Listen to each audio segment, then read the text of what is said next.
कल हमने केमिस्ट्री का सेकंड चैप्टर अपना कंप्लीट कर लिया था 10th क्लास का, acid basis and salts.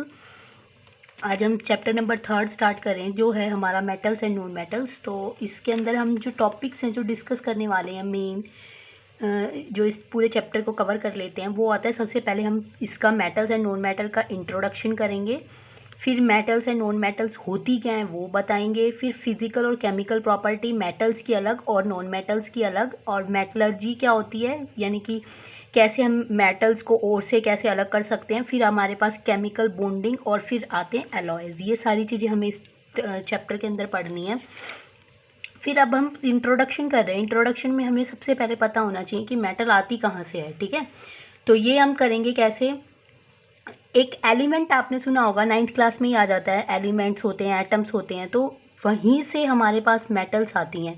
Actually metals are also elements, and elements are made up by atoms. Okay, तो एलिमेंट्स में क्या है कि it is a substance that can not be broken into more simpler substances. कि जो elements होते हैं वो सब्सटेंस होते हैं जिनको हम और छोटा नहीं तोड़ सकते, जो और छोटे इसमें यूनिट के अंदर नहीं टूट सकता, और छोटे सिंपल सब्सटेंसेस में नहीं टूट सकता।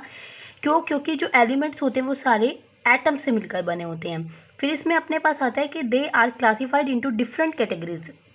इनको हम अलग अलग कैटेगरीज के ऊपर के हिसाब से, यानी कि उनकी प्रॉपर्टी के हिसाब से, अपीयरेंस के हिसाब से, केमिकल और फिजिकल प्रॉपर्टी के हिसाब से, उनके बेस पे हम एलिमेंट्स को 4 कैटेगरी के अंदर बांट देते हैं। जो 10th क्लास का 5th चैप्टर है अपना पीरियोडिक टेबल होना चाहिए था वो फर्स्ट, लेकिन सिलेबस के अकॉर्डिंग वो 5th चैप्टर है। तो अगर वो पहले आ जाता तो हमें पता चल जाती कि metals, non metals, metalloids, noble gases, इनकी प्रॉपर्टीज़ क्या होती हैं। तो हम एलिमेंट्स को 4 कैटेगरी में बांट देते हैं अपनी पीरियोडिक टेबल में, जिसमें हमारे पास मेटल्स होती हैं, नॉन मेटल्स होती हैं, मेटलॉइड्स होते हैं और नोबल गैसेस होती हैं, ठीक है। तो हमें इनके सबसे पहले इंट्रोडक्शन हमने कर लिया। अब हम मेटल्स एंड नॉन मेटल्स के बारे में पढ़ेंगे। तो मैं सिर्फ और सिर्फ यहाँ पे मेटल्स एंड नॉन मेटल्स ही नहीं बता रही, मैं यहाँ पे मेटलॉइड्स और नोबल गैसेस को भी डिस्कस कर रही हूँ, क्योंकि ये भी आपको पता होना चाहिए कि because these are also elements, ये भी एलिमेंट्स हैं, ठीक है। तो मेटल्स क्या होती हैं। मेटल्स आर दो सब elements which contain extra electrons. Metals वो होती हैं जिनके आउटर मोस्ट सेल के अंदर एक्स्ट्रा इलेक्ट्रॉन्स प्रेजेंट होते हैं, ठीक है। अब ये आपके 9th क्लास का टॉपिक है, क्योंकि आप 10th क्लास में हो गए, तो मैं आपको ये नहीं बता रही कि आउटर मोस्ट सेल कौन सी होती है, ठीक है। आपने सेल्स पढ़ी थी जिसमें जो अपने पास प्रिंसिपल क्वांटम नंबर आप पढ़ के आए हो 9th क्लास में, जिसको हम स्मॉल एन से डिनोट करते हैं। फर्स्ट सेल के LMN ऐसे डिनोट करते हैं। फर्स्ट सेल में 2, फिर 8, 8, 18, इस तरह से इलेक्ट्रॉन्स फिलअप होते हैं। तो मेटल्स में दे रखा है कि वो मेटल्स एलिमेंट्स होती हैं, यानी कि मेटल्स वो एलिमेंट्स होते हैं जिनके अंदर एक्स्ट्रा इलेक्ट्रॉन्स प्रेजेंट होता है, जिनके आउटर मोस्ट सेल के अंदर एक्स्ट्रा इलेक्ट्रॉन्स प्रेजेंट होता है, और वो अपने आप को स्टेबल करने के लिए इलेक्ट्रॉन्स को डोनेट कर देती हैं, ठीक है। और वो क्या हो जाती हैं, पॉजिटिव चार्ज कंटेन कर लेती हैं, क्योंकि जितने भी एटम्स या एलिमेंट्स हैं वो अगर इलेक्ट्रॉन्स को डोनेट कर देते हैं, दे देते हैं, तो उनके ऊपर पॉजिटिव चार्ज आता है, और अगर गेन करते हैं तो कौन सा चार्ज आता है, तो नेगेटिव चार्ज आता है। तो मैं सबसे पहले यहाँ पे मेटल का एग्जांपल लेके चल रही हूँ। मैंने सोडियम ले लिया, सोडियम के मैंने 11 बताए, तो 11 को अगर मैं तोड़ूँ तो फर्स्ट सेल में 2, फिर 8 और फिर 1, यानी कि इस सेल के अंदर हमारे पास 8 इलेक्ट्रॉन्स होने चाहिए थे, लेकिन हैं कितने, 1 है।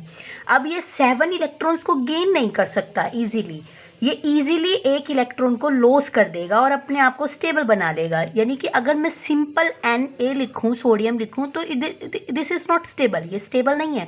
क्यों नहीं है, क्योंकि इसके आउटर मोस्ट सेल जो है वो कंप्लीट नहीं है, ठीक है। तो इसको अपने आप को स्टेबल करने के लिए अपने आउटर मोस्ट सेल को कंप्लीट करना पड़ेगा, या तो ये इलेक्ट्रॉन ले ले या फिर ये इलेक्ट्रॉन दे दे।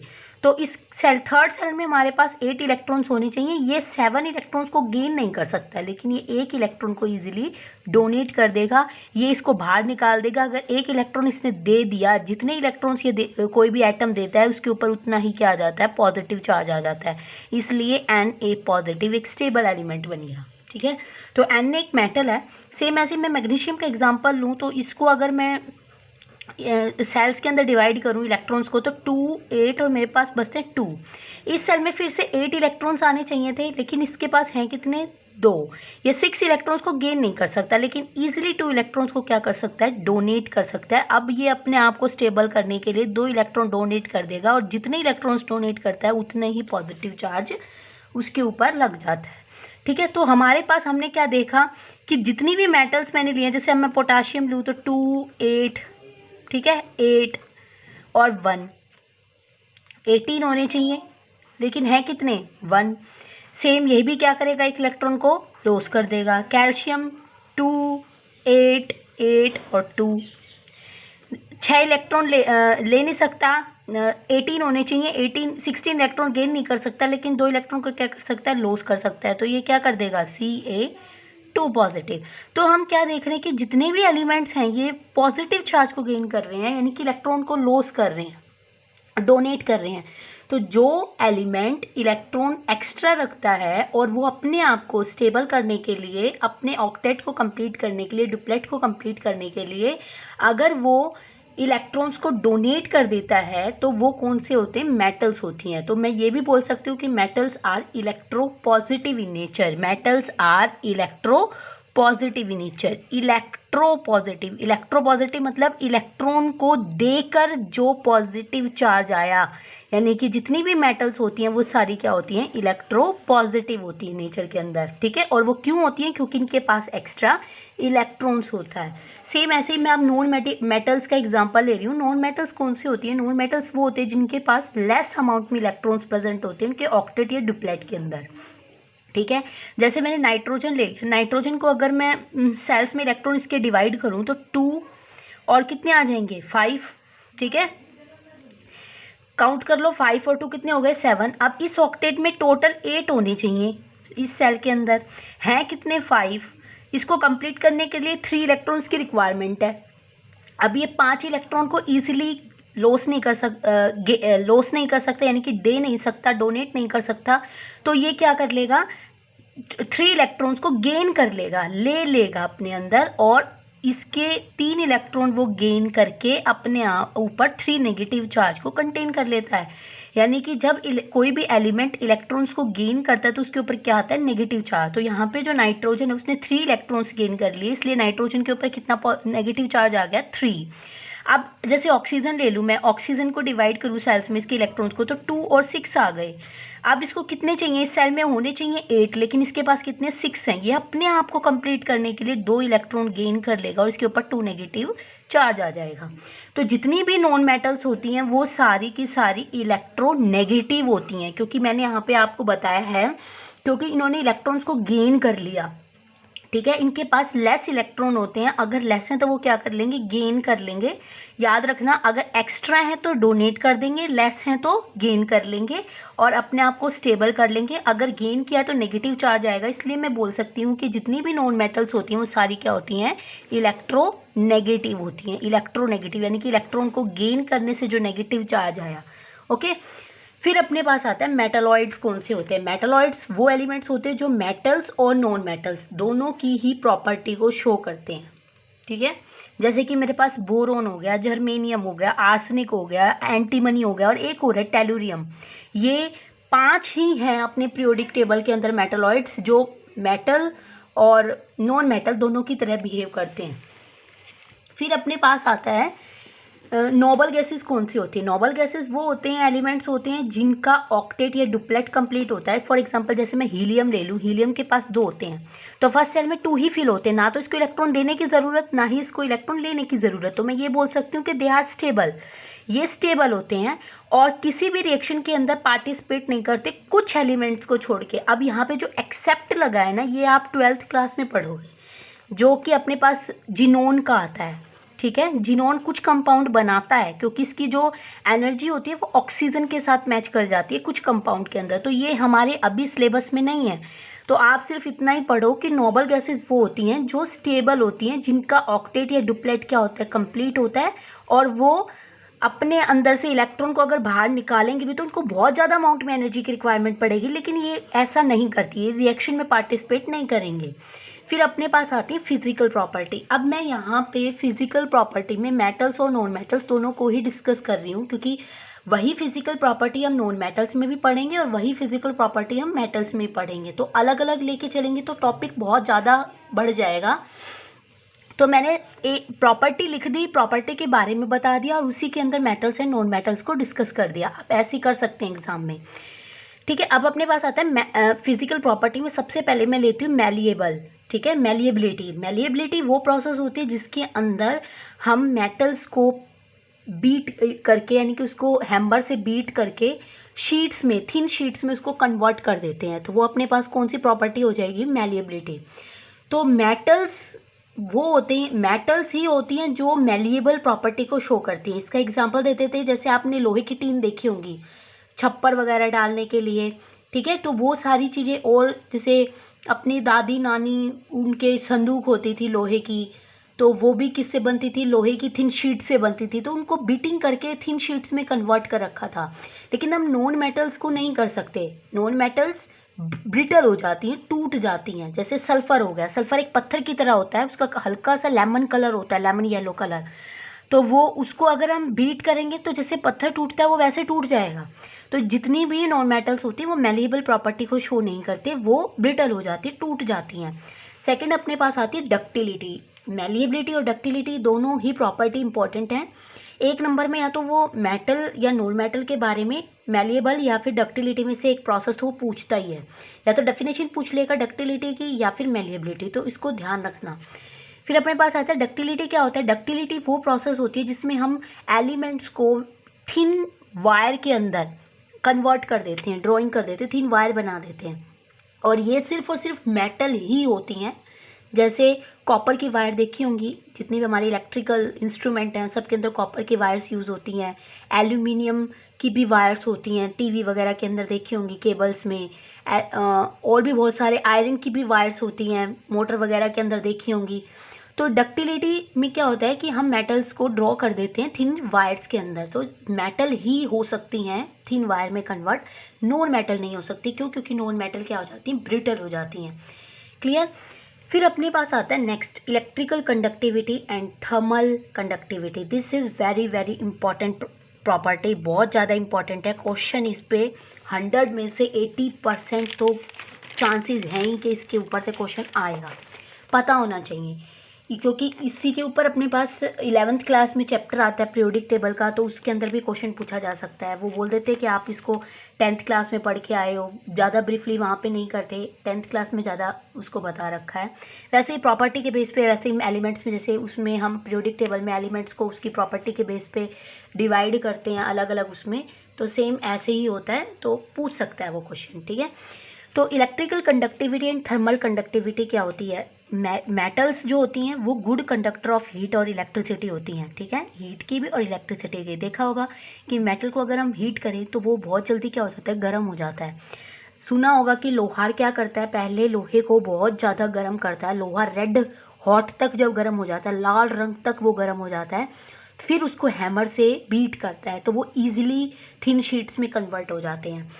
तो जितनी भी मेटल्स होती हैं वो सारी हीट और इलेक्ट्रिसिटी को फॉलो करती हैं। क्यों करती हैं, क्योंकि मेटल्स के अंदर एक्स्ट्रा इलेक्ट्रॉन्स होते हैं। एक्स्ट्रा इलेक्ट्रॉन्स क्या करेंगे, जैसे ही मान लिया मेरे पास, मैंने ले लिया कॉपर, ले लिया कॉपर के अंदर मान लिया टू इलेक्ट्रॉन्स एक्स्ट्रा हैं, मैंने कॉपर की वायर ले ली, यहाँ पे दो इलेक्ट्रॉन्स एक्स्ट्रा हैं, दो इलेक्ट्रॉन, तो ये क्या, यहाँ पे इलेक्ट्रॉन्स बहुत सारे फ्री फॉर्म में प्रेजेंट हैं, तो ये क्या करेंगे, जैसे हम इसके अंदर से इलेक्ट्रिसिटी को पास करेंगे तो ये इलेक्ट्रॉन्स, आपको पता है कि ये अपने पास 10th क्लास का फिजिक्स के फर्स्ट चैप्टर में भी आता है कि रिवर्स में डायरेक्शन होती है इलेक्ट्रॉन्स की और करंट की। अगर करंट हमारे पास लेफ़्ट टू राइट जा रहा है तो इलेक्ट्रॉन्स हमारे पास राइट टू लेफ़्ट जाएंगे, अपोजिट डायरेक्शन होती है, ठीक है। तो इसमें क्या दे रखा है कि अगर इलेक्ट्रॉन्स यहाँ पे फ्री स्टेट में घूम रहे हैं, जैसे इलेक्ट्रिसिटी हम पास कर देंगे तो इलेक्ट्रॉन्स करंट के हिसाब से अपनी डायरेक्शन को चेंज कर लेंगे, तो इट्स मीन इलेक्ट्रिसिटी को वो फॉलो कर रहे हैं। तो मैं ये बोल सकती हूँ कि जितने भी मेटल्स होती हैं वो गुड कंडक्टर ऑफ इलेक्ट्रिसिटी होती हैं और हीट होती है। क्यों? क्योंकि उनके अंदर फ्री मोबाइल का मतलब होता है कि वो क्या बोलते हैं, घूमना, यानी कि ट्रांसफ़र होना एक जगह से दूसरी जगह में। तो फ्री मोबाइल इलेक्ट्रॉन्स इसके अंदर प्रेजेंट होते हैं कि इलेक्ट्रिसिटी को जैसे हम इसके अंदर से पास करते हैं तो करंट के अपोजिट डायरेक्शन में इलेक्ट्रॉन्स मूव करना स्टार्ट कर देते हैं। मोबाइल का मतलब होता है मूव करना। फिर अपने पास होता है नॉन मेटल्स। क्या होते हैं नॉन मेटल्स? क्या होते हैं? पुअर कंडक्टर होते हैं हीट के भी और इलेक्ट्रिसिटी के भी। ये ना तो इलेक्ट्रिसिटी को फॉलो करते और ना ही हीट को। कुछ है जैसे कि मैंने ले लिया कार्बन का allotrope, graphite. Graphite good conductor of electricity है। तो एक्सेप्शनल केस भी हैं, वो भी हम पढ़ेंगे इसमें अपने नेक्स्ट चैप्टर में, कार्बन एंड इट्स कंपाउंड में, जो अपना 4th चैप्टर है उसमें सबसे पहले एक एलोट्रॉप्स ऑफ कार्बन ही आते हैं, तो उसमें हम डिस्कस कर लेंगे। वहाँ पे भी यही सेम क्वेश्चन आया हुआ है, ठीक है, कि इलेक्ट्रिसिटी के कि ग्रेफाइट इलेक्ट्रिसिटी को क्यों ओबे करता है, इलेक्ट्रिकल कंडक्टिविटी को कैसे ओबे करता है, तो वहाँ पे भी सेम रीज़न है। तो यहाँ पे हम क्या पढ़ रहे हैं कि non metals are the poor conductor of electricity but metals are the good conductor of heat and electricity because they some free mobile electrons are present in metals. के अंदर फ्री मोबाइल इलेक्ट्रॉन्स प्रेजेंट होते हैं। फिर अपने पास next आता है इसमें lustre. बाकी सारी इजी सी हैं। लस्टर का मतलब होता है शाइन, यानी कि जो सरफेस होता है वो चमकीला होना है। तो मेटल्स के जो सरफेस होते हैं वो क्या होते हैं, शाइनिंग लस्टर होता है, यानी कि लस्टरस होते हैं। लेकिन जो नॉन मेटल्स होती हैं वो गैसेस फॉर्म में भी प्रेजेंट होती है। अगर वो गैसेस फॉर्म में प्रेजेंट है तो हम उनको देख नहीं सकते, तो उनका जो लस्टर होगा वो कैसा होता है, नॉन लस्टरस होता है। हार्डनेस पे मेटल्स जो होती हैं वो हार्ड होती हैं एक्सेप्ट सोडियम एंड पोटाशियम, ये बहुत ज़्यादा सॉफ्ट है, इनको हम नाइफ से भी कट कर सकते हैं। नॉन मेटल सॉफ्ट होती हैं, मोस्टली गैसेस फॉर्म में प्रेजेंट होती हैं सिर्फ डायमंड को छोड़ के, क्योंकि diamond is the allotrope of carbon. Carbon का ये एक एलोट्रॉप है जो बहुत ज़्यादा हार्ड होता है due to the cage like structure. Tetrahedral में कार्बन प्रेजेंट होते हैं, केज लाइक स्ट्रक्चर में प्रेजेंट होते हैं। तो जो नॉन मेटल्स होती हैं वो सॉफ्ट होती हैं छोड़ के डायमंड को, और मेटल्स होते हैं वो हार्ड होते हैं छोड़ के सोडियम और पोटाशियम को। क्यों? क्योंकि ये इतने सॉफ्ट होते हैं इनको हम नाइफ से भी कट कर सकते हैं। फिर अपने पास आता है मेल्टिंग पॉइंट और बॉइलिंग पॉइंट। अगर मेटल हार्ड है तो उनका मेल्टिंग और बॉइलिंग पॉइंट भी कैसा होगा, बहुत ज़्यादा हाई होगा, क्योंकि उनको पिघलाने में, मेल्ट करने में, बॉयल करने में उतना ही ज़्यादा टेम्परेचर देना पड़ेगा। नॉन मेटल अगर हार्ड नहीं होते तो उनका मेल्टिंग एंड बॉइलिंग पॉइंट भी कैसा होता है, लो होता है। फिर सोनोरिटी आती है। सोनोरिटी नाम से ही पता चल रहा होगा, साउंड के ऊपर बेस है कि अगर हम मेटल को हिट करते हैं, यानी कि किसी भी चीज़ को, एलिमेंट को अगर हम हिट करें तो वो साउंड प्रोड्यूस करना है, कि producing sound is called sonority on heating. Heating करने पर जो साउंड प्रोड्यूस होता है तो उस प्रॉपर्टी को हम क्या बोलते हैं, सोनोरिटी। और सिर्फ मेटल से सोनोरस होती है, नॉन मेटल सोनोरस नहीं होती, क्योंकि जो नॉन मेटल होती हैं वो मैक्सिमम गैसेस फॉर्म में प्रेजेंट होती हैं और गैस को हम कभी भी हीट नहीं कर सकते, बीट नहीं कर सकते। फिर अपने पास आती है इसकी फिजिकल स्टेट। मेटल्स जो होती हैं वो सॉलिड ही प्रेजेंट होती है रूम टेम्परेचर पर, सिर्फ और सिर्फ गैलियम और मरकरी को छोड़ के। ये दो ऐसी मेटल्स हैं जो कि लिक्विड स्टेट में पाई जाती हैं। तो क्वेश्चन आपके ये भी आ सकता है, name any 2 metals which are present in liquid state in at room temperature पर। जो रूम टेम्परेचर पर लिक्विड स्टेट में पाए जाए ऐसी 2 मेटल्स के नाम बताओ। एक मेटल का भी पूछ सकता है, 2 का भी पूछ सकता है। तो जितने भी एलिमेंट्स हैं, जितनी भी मेटल्स हैं, उनमें सिर्फ यही 2 ऐसी मेटल्स हैं जो लिक्विड फॉर्म में प्रेजेंट होती है, बाकी सारी सॉलिड फॉर्म में प्रेजेंट होती है। एक तो मरकरी और दूसरी गैलियम। नॉन मेटल्स लिक्विड भी होती हैं, सॉलिड भी होती हैं और गैसेस भी होती हैं। तो सॉलिड में तो हमारे पास सिर्फ और सिर्फ क्या आएगा, एक डायमंड ही होगी जो क्या होती है, सॉलिड होती है, ठीक है, क्योंकि एलोट्रॉप ऑफ कार्बन है। लिक्विड में हमारे पास आ जाती है, जैसे मैंने ले लिया अमोनिया, लिक्विड फॉर्म में प्रेजेंट होती है। कार्बन डाइऑक्साइड सॉलिड फॉर्म में प्रेजेंट होती है। गैस, इसको हम प्रेशराइज करके सॉलिड फॉर्म में कन्वर्ट कर सकते हैं। तो उसके ऊपर हमें एक्सटर्नल कंडीशन अप्लाई करनी पड़ेगी, ठीक है, नहीं तो मोस्टली सारी कैसी होती है, गैसेस फॉर्म में ही प्रेजेंट होती हैं। तो ये इनकी फिजिकल स्टेट थी। अब अपने पास आएगी chemical property of metals and non metals, वो हम अपनी अगली वीडियो में डिस्कस करेंगे। अगर आपको मेरा चैनल पसंद आए तो प्लीज़ उसको शेयर, लाइक और सब्सक्राइब ज़रूर करें।